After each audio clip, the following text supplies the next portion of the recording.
নিষিদ্ধ ডিভাইস কিনে আড়ি পেতেছেন উনি নিষিদ্ধ ডিভাইস কিনে আপনারা একজন একজন কথা বলেন।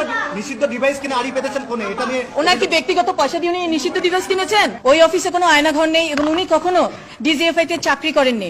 আয়নাঘর নামক যে একটা ভয়ঙ্কর তথ্য, সেই তথ্যটা নিয়ে যে মিডিয়া যে ট্রায়ালটা করছে, সেই ট্রায়ালটা ওনার পরিবারের জন্য এবং ওনার জন্য অত্যন্ত মর্মান্তিক। আপনাদের কাছে আমি আজকে আপনাদের মাধ্যমে সমগ্র দেশবাসীর সহ সবার কাছে একটা অনুরোধ জানাবো, মিডিয়া ট্রায়াল একটা অত্যন্ত জঘন্য জিনিস, আপনারা সেটা থেকে বিরত থাকবেন।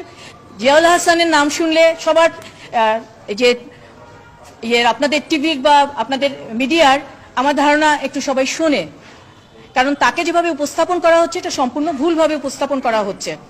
উনি একজন আর্মি কর্মকর্তা ছিলেন এবং উনি একজন অবসরপ্রাপ্ত কর্মকর্তা, যেটা আপনারা সার্বক্ষণিক বলে থাকেন যে উনি একজন বরখাস্ত। উনি বরখাস্ত না, উনি সম্পূর্ণ ওনার যে বেনিফিট সহ উনি একজন অবসরপ্রাপ্ত কর্মকর্তা।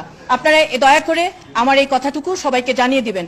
আর একটা বিষয় আপনাদেরকে বারবার বলছি আমি, যে ওনার যে উনি যেখানে কর্মরত ছিলেন, এনটিএমসি ন্যাশনাল টেলিমনিটরিং কমিউনিকেশনের যেখানে ওটা একটা টেকনিক্যাল অফিস। ওই অফিসে কোনো আর্মস ফোর্স নেই, ওই অফিসে কোনো কিছুই নেই।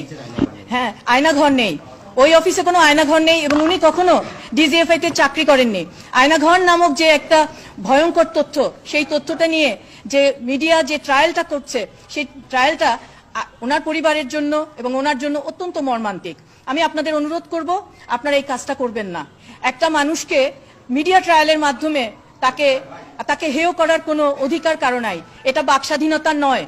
বাকস্বাধীনতার যে অনুচ্ছেদগুলো আছে আপনারা দয়া করে সেটুকু, এবং সাংবাদিকতার যে আইন আছে সেই আইনটুকু আপনারা মেনে নিয়ে, যে এথিক্স আছে সেই এথিক্স নিয়ে আপনারা কথা বলবেন, এটুকুই আপনাদের কাছে আমার অনুরোধ।